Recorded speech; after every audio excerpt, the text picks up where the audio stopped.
Can we live without lust? Very interesting question.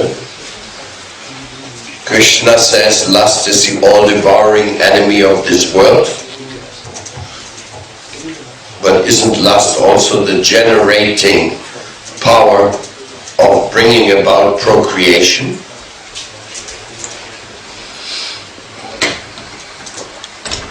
Can we deride lust when it has been the cause for our birth? Or can we differentiate there? Can we say something is lust and something is authorized, blessed sexual contact for the sake of procreation? Of course that must be there, because the Lord himself in Bhagavad Gita says, I am that sexual intercourse which does not go against the religious principles. So from that statement of Gita, we can very clearly conceive that there is something blessed and spiritual about the contact between male and female. So why is lust condemned? Because lust indicates that you are pursuing your selfish pleasure, whereas love indicates that you want to serve and please somebody else. Illicit sex is very much derided by anybody who has spiritual advancement. Historically. But procreating a spiritual child, that is a very wonderful, genuine. Plus, in the case of the lust in procreation, maybe there's a moment of pleasure, there's a moment of desire to be happy in this moment for the temporary satisfaction. But the work which comes from it is going to accompany you straight for 20 years. And you know it's not very, very pleasant to pay other people's bills. It's not the favorite thing of your life that somebody says, oh, here's some bills from the neighbors, could you pay them also? And you say, no, never. Oh yeah, you should actually look carefully. This has to be paid by you. How? Well, because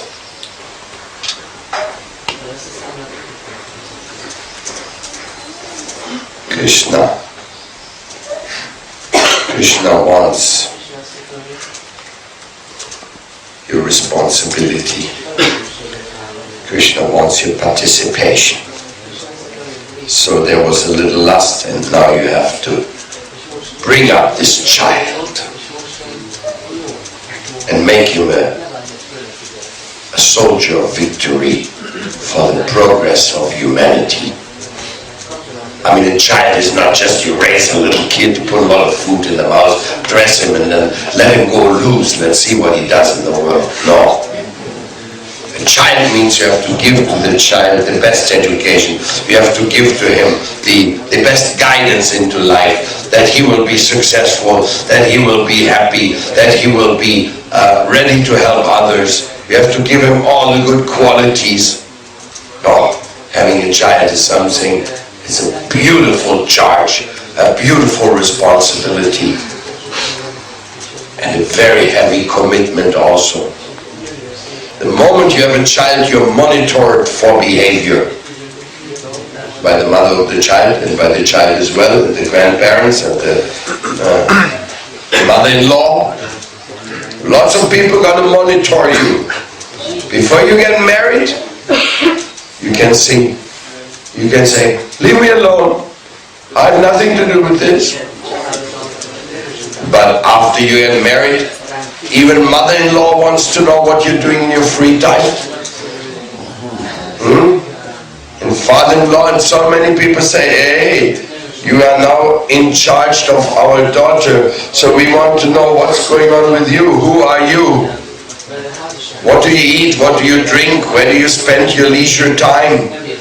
No, I didn't want so many people involved in my life. Yeah, but that's what you get when you get married. You get a whole bunch of people on your head.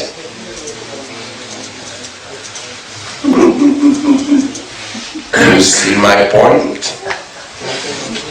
Love and lust, two elements here. Nobody's going to say, I got married because I had to satisfy my lust. No, it doesn't work that way.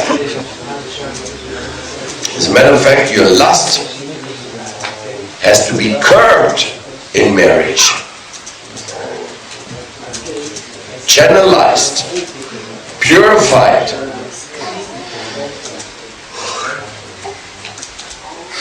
You know, this is something we should learn from the Bhagavad Gita and from the history of the Vedas. That lust is anything you do without having the joy of God in consideration. Something you do just for your own. And love is what you do for the sweet will of God and the well-being of all others. Stick it out and go for love. And for lust, give it a good kick in the butt. So it flies real far away from you. Because it won't be your friend ever. It will just be a hoax, cheating you, giving you the idea, oh, I've become a happy enjoyer, and then later you have to pay very severely.